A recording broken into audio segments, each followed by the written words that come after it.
We're again talking about victims because it's not about stats, it's about real people, it's about the change, not just in youth crime, but particularly violent youth crime. Gregory Johnson is here in Toowoomba with me, along with Aaron McMahon, and both sadly have stories about what has happened to them. Gregory, your home has been invaded 3 times. That's correct, Paul, yes. Can I just give you a snapshot of my life in crime? Please. So 20 years in Moree, where I come from, just over the border, not quite in Queensland, nothing. 5 years in Sydney, nothing. 25 years in Canberra, a Canberra Times on a Saturday morning and a sprinkler from the front lawn. Toowoomba, 3 break-ins. And we're now living in fear because we've just got to do whatever we can to make sure they go next door. We've got alarms, we've got cameras, we've got beware of the dog signs. It's really scary out there, mate. What have they taken?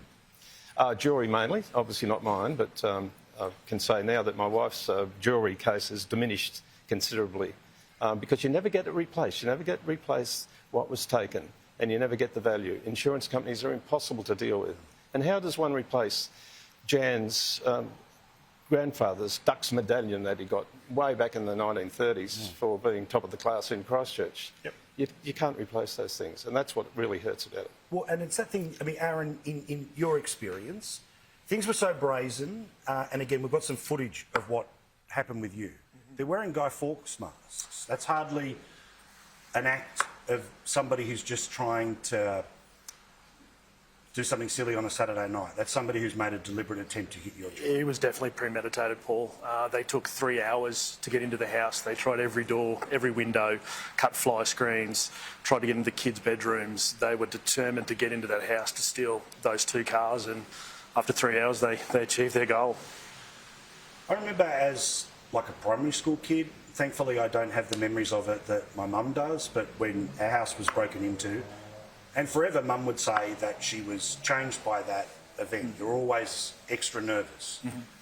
When it's 3 home invasions, when it's a 3-hour attempt to get inside your house, you love this place, you don't want to leave it, you're not going to leave it, but how does it change your day-to-day life, your expectations when you finish watching the telly and it's time to go to bed? We're living in fear. I mean, the important thing that you raised is it's a beautiful place. It's a big country town. It's well known right around the world. People love being here, they love coming here, their carnival of flowers and all those wonderful things. But suddenly, out of the blue, in a short space of time, it's terrorist territory. It's just not good enough. Well, this thing when you hear about, and again, I've got to say, the very first of the Our Towns that we did, 3-4 years ago, was here, Toowoomba, this room. When we talk to the mayor or a local MP or anyone in the street, everyone wants to talk up an area, right? Because you're proud of it, you love it. There's a reason you live here and you don't live in the middle of the major cities. But when the stuff that has happened for too long in the city starts to happen here, when you start hearing about, you know, shotguns, all the rest of it here, again, we don't want to scare people about visiting this place, but if you live in it, you never expected that a shotgun's going to go off and someone's arm's going to get blown away.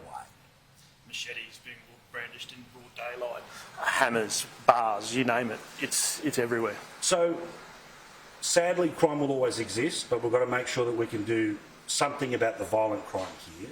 The Premier comes out today, a couple of changes when it comes to bail. I've explained how the drug possession stuff is a bit of a fiddle of the books. But if you could have the magic wand, what do you do? Oh, go back to 3 years ago when you were here, Paul, because it wasn't happening. Correct. It's quite a recent thing. Sadly, it's a recent thing. And people do not believe it right around Australia that it could happen here. Yeah. In a big country town, a wonderful country town, that this could happen in a short space of time, that the whole population is terrified. It's not good enough. All right. Well, lads, I appreciate it. Strength and love to the community. Give them a round of applause because coming forward and talking about it's important. I appreciate it. Thank you. Thank you.